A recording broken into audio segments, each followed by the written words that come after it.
Selamat datang di seri ringkasan buku The Psychology of Money karya Morgan Housel. Di seri ini, kita bedah buku ini bab demi bab, supaya pelajarannya benar-benar meresap, bukan sekadar lewat.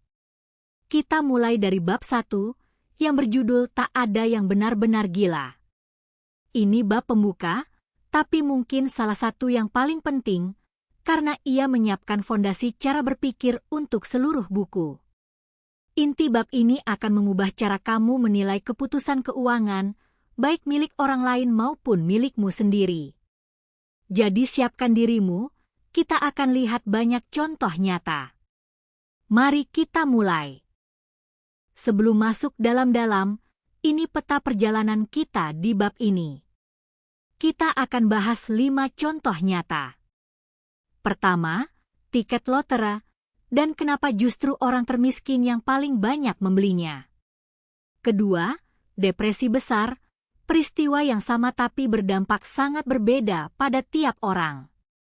Ketiga, generasi dan pasar saham, bagaimana tahun kelahiran diam-diam membentuk sikap kita. Keempat, fakta mengejutkan bahwa banyak konsep keuangan modern ternyata masih sangat muda.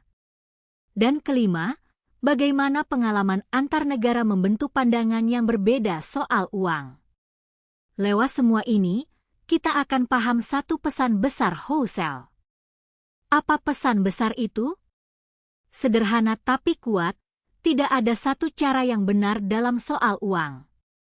Setiap keputusan keuangan seseorang sebenarnya masuk akal, asal dilihat dari kacamata pengalaman hidupnya sendiri. Apa yang terlihat gila bagimu, bisa jadi sangat logis bagi orang lain. Orang dari generasi, negara, dan kondisi ekonomi yang berbeda belajar pelajaran yang sama sekali berbeda soal uang. Dan ini kuncinya, yang kita alami sendiri selalu terasa jauh lebih meyakinkan daripada yang sekadar kita baca di buku atau kita dengar dari orang lain. Pengalaman langsung punya bobot emosional yang tidak bisa dikalahkan oleh teori. Kenapa pengalaman pribadi begitu mendominasi? Housel menggambarkannya dengan perbandingan yang mencolok. Pengalaman pribadimu dengan uang hanyalah serpihan teramat kecil dari seluruh sejarah uang dunia, kira-kira 0,0000001%. Tapi serpihan kecil itulah yang membentuk hampir 80% cara kamu memandang bagaimana dunia bekerja. Bayangkan betapa timpangnya. Apa yang kebetulan kamu alami dalam hidupmu yang singkat, terasa seperti gambaran utuh tentang cara kerja uang, padahal itu hanya satu titik kecil di tengah lautan sejarah. Inilah akar dari semua perbedaan cara pandang yang akan kita lihat. Ada satu prinsip penting di balik ini, pengalaman mengalahkan teori. Di atas kertas, keputusan uang bisa dihitung rapi dengan rumus dan angka, dan semua orang seharusnya bertindak rasional dan sama. Tapi di kehidupan nyata, keputusan dibentuk oleh emosi, ketakutan, harapan, dan sejarah hidup masing-masing. Itulah kenapa dua orang yang sama-sama pintar dan sama-sama berpendidikan bisa memilih jalan keuangan yang sangat berbeda. Keputusan uang sebagian besar tidak diambil di ruang kelas atau di lembar spreadsheet, melainkan di meja makan, dipengaruhi oleh kisah hidup yang kita bawa. Sekarang, mari kita lihat contoh-contohnya. Contoh pertama, dan ini yang paling menarik, tiket lotre. Faktanya, pembeli lotre terbesar justru rumah tangga berpenghasilan paling rendah, rata-rata sekitar $400 per tahun. Padahal, kelompok yang sama sering mengaku sulit menyediakan dana darurat $400 saja. Terdengar gila, kan? Membeli harapan tipis padahal kebutuhan dasar saja sulit. Tapi coba lihat dari sisi mereka. Bagi mereka, membeli tiket itu adalah satu-satunya momen mereka bisa memegang mimpi yang terasa nyata, rumah yang aman, liburan, bebas dari tekanan hidup. Mereka bukan sekadar membeli tiket, mereka membeli harapan. Aneh bagi yang sudah hidup nyaman, tapi masuk akal bagi yang belum. Contoh kedua, depresi besar tahun 1930-an. Peristiwa yang sama ternyata mengajarkan pelajaran yang sangat berbeda, tergantung siapa kamu. Bagi rakyat biasa yang kehilangan pekerjaan dan tabungan, trauma itu terbawa seumur hidup. Mereka tumbuh menjadi sangat hemat, takut berutang, dan curiga pada pasar saham selamanya. Tapi bagi keluarga kaya, dampaknya nyaris tak terasa. Contoh paling terkenal adalah John F. Kennedy. Ia pernah mengaku bahwa ia baru benar-benar memahami apa itu depresi setelah membacanya dari buku saat kuliah, karena keluarganya yang kaya raya nyaris tak ikut terpukul. 2 orang, 1 negara, 1 zaman, tapi memori dan pelajaran soal uang yang sama sekali berbeda. Contoh ketiga, soal generasi dan pasar saham. Tahun lahirmu ternyata diam-diam membentuk sikapmu terhadap risiko. Bayangkan seseorang yang lahir sekitar tahun 1950. Saat mereka muda dan mulai memperhatikan uang, pasar saham praktis jalan di tempat selama bertahun-tahun. Wajar kalau mereka tumbuh skeptis dan menganggap saham bukan tempat yang menjanjikan. Sekarang bandingkan dengan yang lahir sekitar tahun 1970. Saat mereka muda, pasar saham justru naik hampir 10 kali lipat. Wajar kalau mereka tumbuh jauh lebih optimis terhadap saham. Negara yang sama, zaman yang beririsan, tapi pelajaran yang mereka tarik bertolak belakang. Bukan karena yang satu lebih pintar, tapi karena nasib zaman yang berbeda. Dan ini bukan sekadar teori. Para ekonom Ulrike Malmendier dan Stefan Nagel meneliti puluhan tahun data dan menyimpulkan sesuatu yang penting. Pengalaman seseorang dengan kondisi ekonomi saat ia masih dewasa muda sangat menentukan keputusan keuangannya sepanjang sisa hidupnya. Mereka yang mengalami pasar saham yang bagus saat muda cenderung lebih berani mengambil risiko di saham. Sebaliknya, mereka yang mengalami inflasi tinggi saat muda cenderung lebih menghindari obligasi. Jadi bukan tingkat kecerdasan atau pendidikan yang paling menentukan, melainkan kapan dan di kondisi apa kamu kebetulan lahir dan tumbuh. Perilaku uang seseorang, pada akhirnya, adalah cerminan dari sejarah hidup yang ia lalui.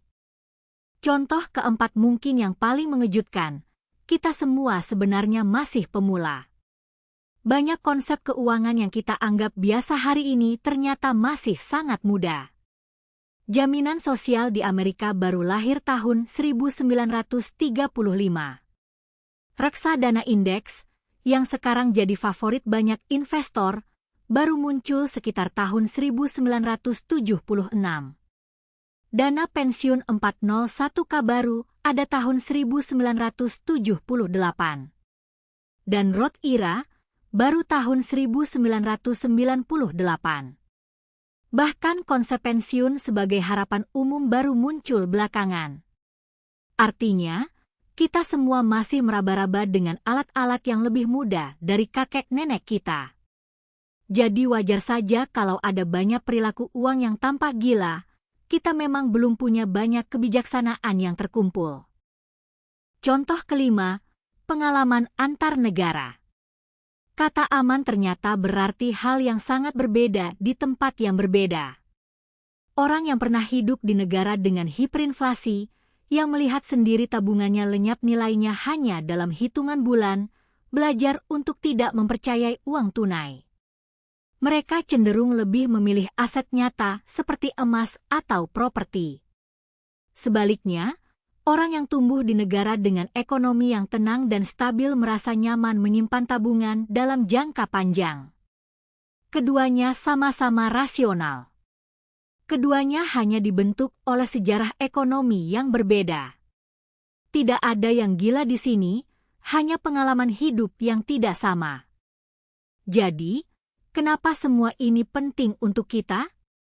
Karena kita punya kecenderungan alami untuk menghakimi keputusan orang lain dari kacamata kita sendiri. Padahal kacamata itu dibentuk oleh pengalaman yang sangat sempit dan tidak mewakili seluruh kebenaran. Pelajarannya ada 2. Pertama, bersikaplah lebih rendah hati. Pandanganmu soal uang, sekuat apapun terasa, bukanlah kebenaran mutlak. Kedua, sebelum buru-buru menghakimi seseorang, tanyakan dulu, pengalaman hidup apa yang membuat orang ini bertindak seperti itu? Pertanyaan sederhana ini bisa mengubah penghakiman menjadi pengertian. Mari kita rangkum pelajaran utamanya.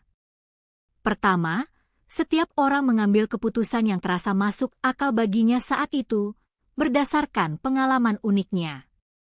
Kedua, cara pandangmu soal uang dibentuk oleh secuil pengalaman, tapi terasa seperti kebenaran utuh, jadi sadarilah keterbatasan itu. Dan ketiga, jangan terlalu cepat menghakimi perilaku uang orang lain atau bahkan dirimu sendiri. Pahami dulu pengalaman yang ada di baliknya. 3 pelajaran ini terdengar sederhana, tapi kalau benar-benar dijalani, bisa membuatmu jauh lebih bijak dan lebih tenang dalam mengelola uang. Pelajaran ini terasa sangat dekat denganku, karena aku mengalaminya sendiri. Sejak tahun 2022, aku mulai aktif main saham di Jerman. Bukan karena hobi, tapi karena kebutuhan. Biaya dokter untuk anakku sekitar 6.000 sampai 8.000 euro setahun, dan aku harus mencari jalan. Aku terpaksa memulai dari modal seadanya, 500 euro, lalu 2.000 euro, dan dalam tahun pertama portofolioku tumbuh hingga sekitar 25.000 euro. Tapi di awal, jujur, aku takut rugi dan takut salah beli. Bagi sebagian orang, masuk pasar dalam keadaan terdesak mungkin terlihat nekat. Tapi bagiku saat itu, justru paling masuk akal karena dibentuk oleh keadaan hidupku. Dan perlu kutegaskan, hasil ini lahir dari keterpaksaan dan risiko tinggi, bukan rumus pasti yang bisa ditiru begitu saja. Inti dari bab 1 bisa dirangkum begini, orang memang melakukan hal-hal aneh dengan uang, tapi tidak ada yang benar-benar gila. Setiap orang punya alasannya sendiri, yang lahir dari pengalaman hidup yang ia jalani. Di bab berikutnya, bab 2, kita akan membahas keberuntungan dan risiko, 2 saudara kembar yang diam-diam menentukan hasil keuangan kita jauh lebih besar dari yang kita kira. Kalau ringkasan ini bermanfaat buatmu, dukung terus seri ini supaya bisa lanjut sampai bab terakhir. Sampai jumpa di bab selanjutnya.